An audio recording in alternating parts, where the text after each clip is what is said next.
Welcome to another episode of the Cooper Financial Armor Show. My name is Brad Cooper, the president of Cooper Financial Investments. Welcome today, and also I want to welcome my co-host, as always, Tony Shore. How you doing today, Tony? Oh, I'm excited to be on the Financial Armor Show today, Brad. It's going to be Yes. a good one. I know how busy you've been lately. We've had Jose on a few shows, and now Yes. we've done a couple more. You've been traveling to a lot of different financial events and conferences and busy with clients. I know just before you walked in here to record the show, you were meeting with some folks, and you love hearing from our listeners and meeting with them as well, right? Absolutely, Tony. 31 years in this industry, and I'll probably go another 31. Not because I have to work, but it's not work. It's, Yeah.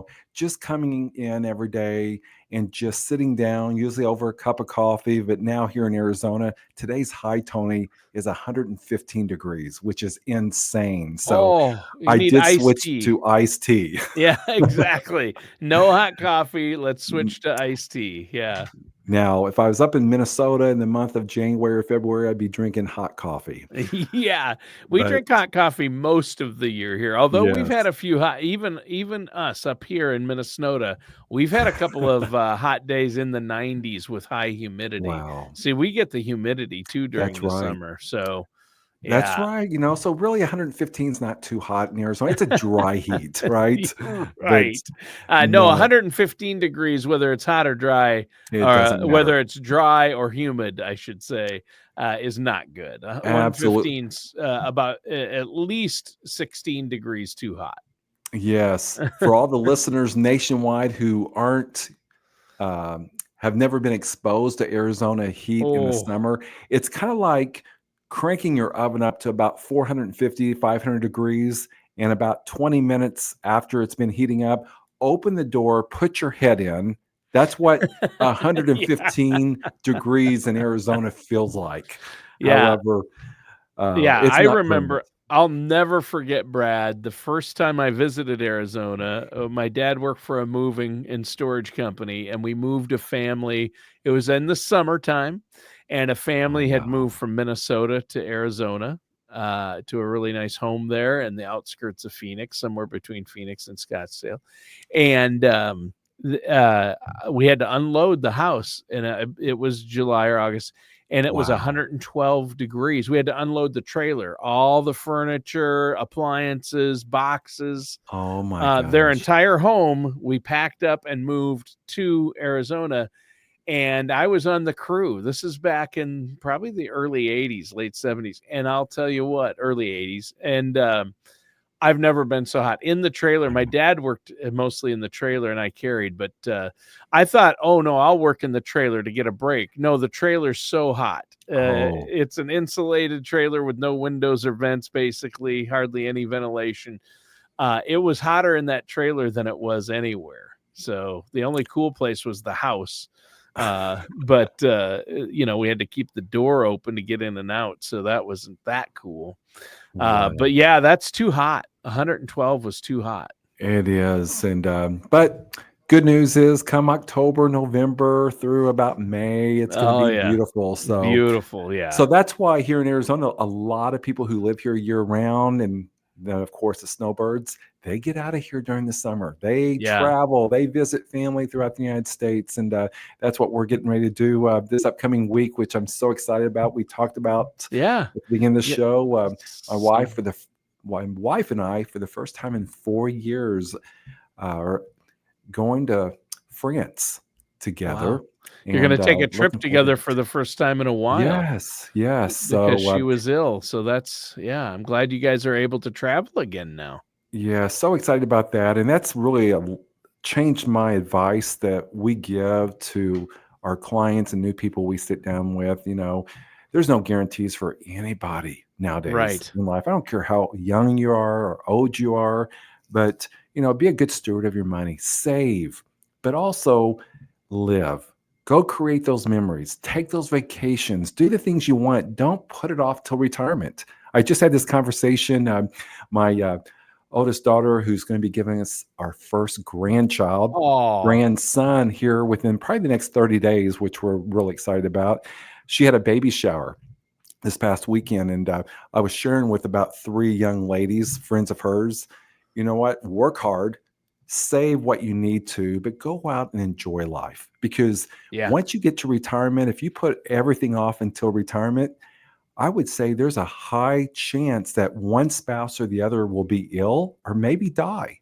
So, yeah, what good is it to have millions of dollars if you can't enjoy it together? yeah. So, Yeah, that's you need to save for retirement, but you yes, also need to you can't take it with you, no. is the And message there. And speaking of taking our money, we're going to talk good about leeway. you're going to talk about where you wanted to talk about IRMAA. And when I hear IRMAA, I think of Aunt Irma, and not a good aunt. She usually takes money, takes more money away from us. And we complain sometimes about Uncle Sam wants all our money. Well, Uncle Sam and Aunt Irma are after your wallet again, aren't they? You're so true. And what's sad, Tony, is when we bring up this topic, which I was so excited to go through this topic today with this short time we have and talk about what is IRMA, because Yeah, most financial planners, most CPAs are not talking about this, which will be a big impact for the average person's retirement in the years to come. yeah. So what is IRMAA? So, Explain that. It stands for something, or what does it mean? So, a lot of the information I'm going to share with you, which we share on a daily basis in our meetings, um, really an article from Kiplinger said the 9 things you must know about Medicare's IRMA, which is income related monthly adjustment amount. Again, that's income related monthly adjustment amount. So that's a lot of words. So, what does that mean? Basically, IRMA is an income based Medicare surcharge. So, just to break it down, if you're receiving Social Security today, Part B premium is $185 per month for the year 2025. So, that's deducted from your Social Security check. However, most people don't realize, Tony, that's based on your income. And I have a great cheat sheet I'm going to be going through, which if you are listening out there and want a copy of this, email me and I'll personally send you a cheat sheet as far as the breakdown as far as incomes. And if you make too much money, that's when the surcharge kicks in and can go all the way up to $628.90 per month per spouse if you make too much money. And that's what a lot of people don't realize. Yeah. Yeah, and that's a lot of people don't realize that those amounts that they pay in, the premiums for Medicare can go up. And that's what IRMAA is. It's a surcharge that's added. If your income in retirement goes over a certain amount, then you start paying more if you have enough taxable income, which is why you've, Right. I don't want to use the word harped, but you've really driven this point home on past shows, Brad, that people need to have a tax-free bucket and make sure that they don't get themselves into a bad tax situation in retirement. That's why you talk about Roths. I know you're a big proponent of Roth Right. IRAs, because money you pull out of a Roth in retirement, it doesn't count as income, taxable income, and it doesn't count toward IRMAA, right? That's correct. However, what is considered taxable income is during the tax planning years when you're converting IRA money to Roth IRAs. That's called a Roth conversion. So, for example, Tony, if you were retired, which you're way too young, you have another 30, 40 years, but when you hit retirement age, you decide to convert any IRAs to a Roth IRA, and let's say you do $100,000 this year or $200,000, that is counted as taxable income and will go toward an IRMA surcharge if you exceed, the income limits for that year. Yeah. Yeah, and that's something you have to watch out for, and I know that's something you look at when you're doing income planning. for people, for your clients and people you meet with. So, is there any way out of IRMAA? Basically, if you make too much, your cost is going to go up then, right? Yes. So before I get to that, let me just share a couple things on the cheat sheet I Sure. have. If you file jointly and you make under 212,000, which is a lot of money jointly, if you make less than that, there's no surcharge. But then you make over 212,000, which goes to 266,000, and there's different scales. That's where your surcharge will increase each month based on the income you have. But you may be thinking, well, Brad, that's a lot of money. I'll never get there. Well, let's use the average person that I see. I sit down with them, they're in retirement, they have Social Security coming in, maybe between husband and wife, that's around $60,000, $70,000. Then they may have a pension, let's say another $30,000 a year. So now they're up to over $100,000 per year. Then we decide to do some tax planning because they're like 99% of Americans. The majority of all their money is in IRAs, 401ks, pre-taxed accounts. So we start doing some tax planning. We do some Roth conversions. Now, adding that Roth conversion to their Social Security, their pension, that will put them up over the 212,000 mark, which will cause an IRMAA surcharge. So a lot of times when we're sitting down with people, depending on the type of brokerage accounts they have, how much money they have in IRAs, there may not be a way around paying IRMAA for a year, 2 years, or 3 years. However, to answer your question, our goal, and I can tell you right now, over 65% of our clients in the next 5 years will be in a 0 to 10% tax bracket. Wow. And IRMAA will not have an impact on them. So let me Wow. tell you why and how that will happen.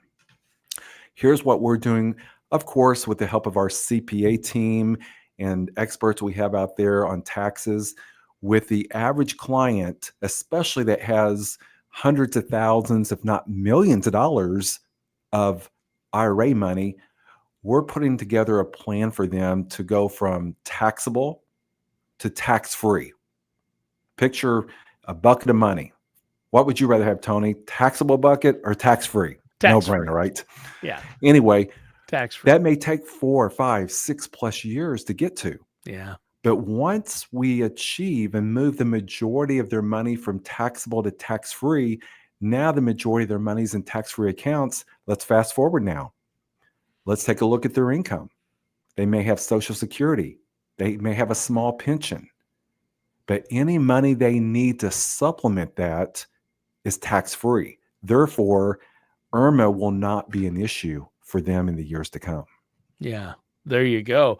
Well, the idea of 0 to 10% tax in retirement is awesome, right? I mean, It is. And yeah. what a lot of folks don't know, Tony, is, I think according to the IRS code, provisional income is what it's called. Basically, depending on where you're at, in most cases, if you don't have a taxable income attached to your Social Security, that's not going to be taxed. Or if it is, it's going to be very minimal. Because for most Americans, especially for retirees today, up to 85% of their Social Security is being taxed. Yeah. We're trying to eliminate that or at least minimize it down to 0 to 10% for most of our clients. So then as taxes go up in the years to come, which most of our tax experts are forecasting in the 2030s to go up substantially, because right now we're about a 75 to 100-year low when you look at federal income taxes. And if I have to convince someone, which I never do, that taxes are going to most likely go up and not go down over the next 10, 15, 20 years, several reasons because of that. But going back to IRMAA, there's several income brackets that determine what cost amount you're going to pay as a surcharge. And that will increase anywhere from 4 to 6% per year. So They're increasing those brackets, but at the same time, here's the bad part. Let's say you're married. You file jointly now, but then you have a spouse that passes away. Ed Slott calls this the widow or widower tax trap. Mm. When that happens, Tony, a client or a couple will go from filing jointly to filing single. Mm. So now, if you're a widow or a widower, you can only make up to $106,000 combined with all your taxable income. Actually, it's AGI, adjusted gross income. Anything over, you're going to have to pay a surcharge. Yeah. So, And your Social Security might become taxable too. most likely, And 85% of your Social Security will be taxed in addition to IRMAA. yeah. So if you're still married and both alive and filing jointly, the limit is 212,000. If your taxable income's over 212, then IRMAA, they'll raise how much you pay. But if you file solo, it's 106,000. But if you're Correct. a widower, if your spouse dies, whether it's the husband or wife, whoever dies first, the spouse that's left is going to have to, if they break that limit, it'll probably push them into a higher tax bracket, possibly. Well, And yes. more than likely, right? Because they go from dual income to single, but yet they'll get the higher two Social Securities.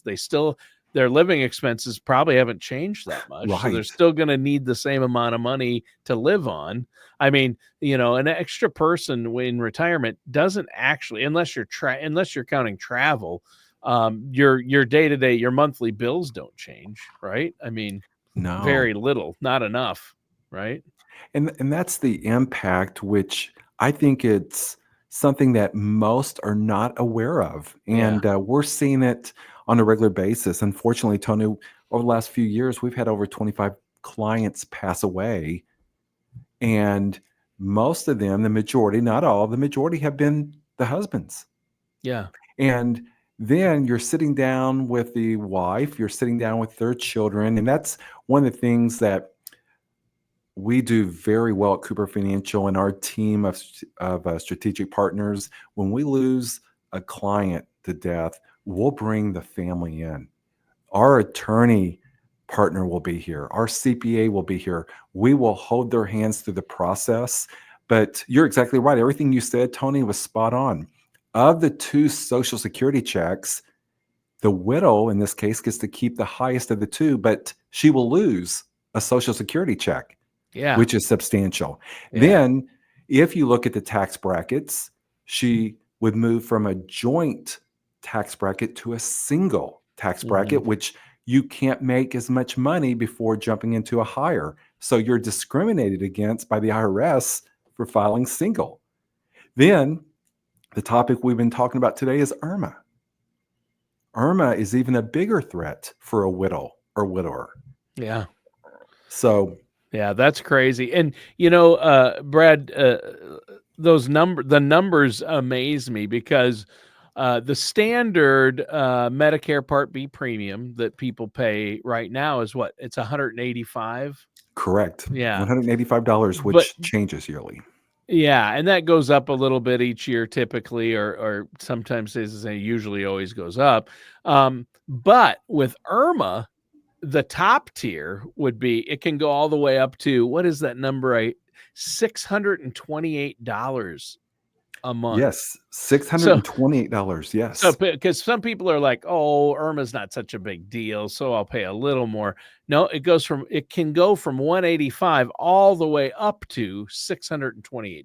So, depending on how much over that amount you're making. And so that's serious. And for people who are on a fixed income, even if you're like, well, you've got all that money, well, some people live off different amounts, and in order to keep paying the bills they've always had and maintain their lifestyle or where they live, you Right. have to have so much money each month. And that amount's going to vary from family to family or person to person.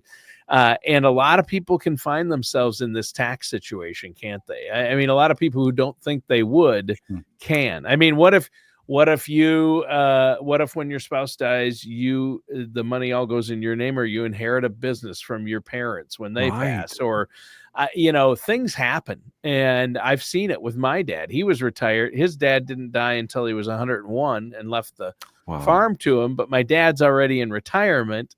And so there's a lot of taxable income all of a sudden. So what happens there? What happens is he's in a huge, now his Medicare has gone up exponentially. Right. But yet there's no liquid money there. Nothing's liquid. He inherited a farm or a business. So it can really, but yet there's some taxable income from that. So it can really mess people up. And so being aware of it is huge, isn't it? Yes, and I've said this. I sound like a broken record. People don't know what they don't know, and shame Right. on our industry, Tony, for not talking about this topic. Which, Yeah. as we're talking, I'm picturing several clients of ours that we're doing a lot of tax planning for, and Mhm. they have a large amount of IRA money. Both husband and wife are hit with the surcharge, and they're imagine going from 185 per spouse to 628 per spouse. So they're over $1,200 now versus over 300. So, Wow. but you said something very important, and this is something that we are doing on a daily basis now. We're encouraging more than ever. As we're all aging, we're eventually going to die or eventually go into a nursing home or both. So we're encouraging more than ever, get your children involved. Bring them into Yes. the office. We will sit down. We'll bring our partners in and we'll go through as much or as little information as you want, but give them a heads up. But also, if your parents are still alive, maybe you're doing all the planning correctly. And you've been listening to the Financial Armor Show the last several years, and you're taking the advice of Tony and Brad and doing what we say. But then you don't know what mom and dad's doing. They Right. pass away. Now you inherited $1 million of IRA money. Now, a lot of listeners may be thinking and saying, Tony, wow, what a problem. But keep in mind what tax consequences that will do to you. And if without the proper planning, that $1 million that your mom and dad wanted you to have could amount only to 300,000 to 400,000 if you're not doing planning properly. Yeah. Yeah, and things like this make all the difference. And there's an IRMAA surcharge on Part D, the drug prescription program. It's a little more complicated in how it Right. works. It's not necessarily as straightforward, but yeah, these surcharges, and they haven't been around. I mean, they haven't been around that long, maybe 20 some years, like Right. 2003, I think, there was a Yes. Medicare bill passed, or I don't know when it wasn't that long ago, was it, that these came into be, right? No, fairly new. And Yeah. one of our tax experts, Tony, they refer to IRMAA and all the surcharges that we're talking about today as really it's a way that the government's coming in through the back door to Uh-huh. middle class. Yep. And really, if you think about it, IRMAA, Aunt Irma, whatever you want to call it, it's just a tax for Yeah. the middle Oh, yeah. class. Yeah. Yeah. Yeah. And even if it skews the middle to upper middle class, and beyond, it's not a great thing because you're still dealing with people in retirement, and it can affect the middle class who already carry the majority of the tax burden in this country. That's right. But let me Yeah. give you some good news real quick. Oh, we have good news today too. It is. Okay. The IRMA surcharge is not permanent. So, what do I mean by that? It's not permanent. IRMA is based on your income from the past 2 years. And Ah, once you do I didn't know that. drop from a high adjusted gross income down to a normal lower taxable income situation, it will fall off. And if it doesn't come off as soon as it should, there is a waiver form, which most people aren't aware of, Some CPAs are, but most aren't. It's called Form SSA 44. And you can request and provide documentation that we're not having a substantial large income anymore. We are Right. retired, or we're done with our Roth conversions, and Yeah. now we're at, $100,000 a year combined, or whatever the case may Yeah. be. So that's the good news. But you want to consult a financial service professional who knows these Yeah. laws For and sure. has the experts that they can seek out to impact your retirement and make sure you are protected from this. Yeah. I think that's huge. And it's so important to understand. But really, the key is to be working with a trusted financial services professional who has their eyes on the prize and sees the big picture. We're too close to our own situation, and you don't know what you don't know, like you said earlier. Right. And then a lot of them keep it separated. They just have a tax guy who does their Hmm. tax returns once a year. They might have an investment guy over here or an insurance guy. And that's why working with an independent financial advisor is so much preferred, because you look out for their best interests and you know these things, what questions to ask, and you can help them plan for this in retirement. Like you said, you work hard to get your clients down into a very low taxable situation in retirement, if not zero, utilizing things like Roth IRAs and other methods of tax-free income in retirement, right?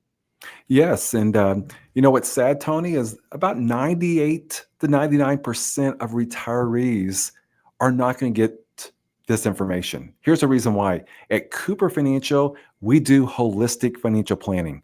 We feel like our clients should have a good team member, a good financial service professional, but also a good CPA, a good estate planning Yeah. attorney, and other experts. Not only that, but communicate about your financial plan on a regular basis, because most Americans don't have this, Tony. So you may have a great CPA that's doing your taxes. They may be taking you this direction. Then you have a financial planner that's taking you the opposite direction. I just met here a couple months ago with a person that had about $2 million of IRA money. They went to their CPA, accountant, whatever he or she's designation was. Oh, you don't have to worry about conversions and taxes.